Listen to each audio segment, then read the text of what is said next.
বাম এবং রামেরা তাকায় দেখো মানবতার কাণ্ডারি কারা। তোমরা তো আলেমদেরকে মানবতা বিরোধী বলো, আলেমরা প্রমাণ করে দিয়েছে সময়ের ব্যবধানে গোটা জাতির জন্য, জাতির মুসিবতে আলেমরা প্রমাণ করেছে আলেমদের চেয়ে মানব দরদি এই জাতির মধ্যে আর কেউ নেই।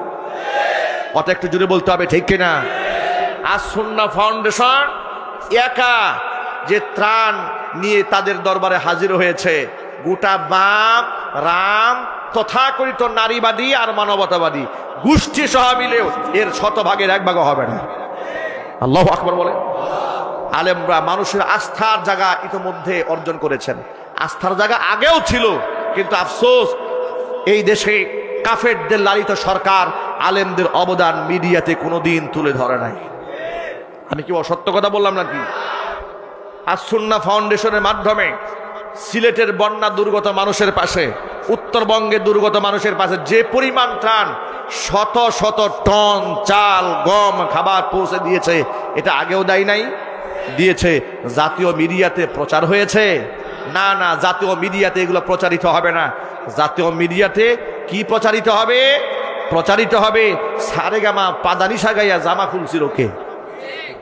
কথা বলে না, জুড়ে বলতে হবে তো, ঠিক কিনা বলে?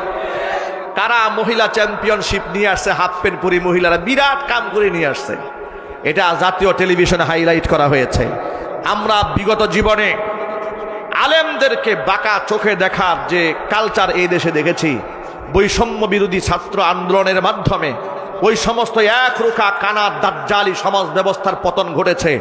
আজকে জাতীয় পত্রিকা টেলিভিশনে দেখেছি আজ সুন্নাহ ফাউন্ডেশনের কর্মকাণ্ড প্রথম সারির টেলিভিশনগুলো প্রচার করে বেড়াচ্ছে। অতিলকাল আইয়ামুন উদাবিলুহা বাইনান নাস, কোরআনে আল্লাহ পাক বলেন এভাবেই দিনগুলোকে আমি পাল্টাইয়া দেই। এবার দিন এসেছে ইসলামপন্থীদের দিন। কথা বলেন, ঠিক কিনা? আপনি দেওয়ার কোনো জায়গা না যদিও পান, আজ সুন্নাহ ফাউন্ডেশনে যোগাযোগ করেন। আস্থার প্রতীক আজ সুন্নাহ ফাউন্ডেশন শেখ আহমদুল্লাহ হাফিজাহুল্লাহর নেতৃত্বে পরিচালিত হচ্ছে। শেখ আহমদুল্লাহ জাতির শ্রেষ্ঠ সন্তান, জাতির রত্নের জন্য আমরা আল্লাহর কাছে দোয়া করছি আল্লাহ পাক তার হায়াতে তয়্যিবা দান করেন, তার মাধ্যমে দেশ এবং জাতি আরো বেশি উপকৃত হোক। এটা আমরা চাই না? যদি বলুন চাই না। তাকে বিতর্কিত করার জন্য একটা গোষ্ঠী বাম পাড়াতে খুব প্রচেষ্টা করেছে কিছুদিন আগে। এমনকি বাম এবং রামদের লালিত আরেকটা টুপি দাড়িওয়ালা বাহিনী, তথাকথিত সুন্নি বাহিনী, তাকে নিয়ে অনেক বাজে কথা বলেছে।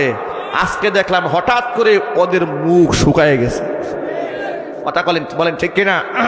আল্লাহ পাক ওদের চেহারাকে, যারা ইসলামের বিরুদ্ধে কাজ করে এবং ইসলামের বিরুদ্ধবাদী শক্তিদেরকে শক্তি যোগায়, আল্লাহ ওদের চেহারা আরো কালা বানায় দিক। জোরে কোন আমিন। এমনকি এই আজ সুন্নাহ ফাউন্ডেশনের মাধ্যমে আজকে সেখানে ত্রাণ বিতরণ হচ্ছে। যে যেভাবে পেরেছে দান করছে, সহযোগিতা করছে। আপনারা সহযোগিতার হাত বাড়ান। আলেম ওলামার নেতৃত্বে কোনাবাড়িতে আলেমদের টিম যাচ্ছে, গাজীপুর বিভিন্ন জায়গা থেকে আলেমদের টিম সেখানে যাচ্ছে। যে সংগঠন, যে হাত আপনার কাছে আস্থার হাত মনে হয়, তার হাতে নিজের কষ্টার্জিত টাকা আপনি হস্তান্তর করেন। এই বিরাট দান এবং অনুদানে মানবিক কাজে নিজেকে সম্পৃক্ত করুন। আমরা দেখিয়ে দিতে চাই, আমাদের শত্রুরা আমাদের ধ্বংস করে দিতে চাইলেও আমরা হাত রেখে আমরা এদেশের মানুষকে মুক্ত করতে জানি।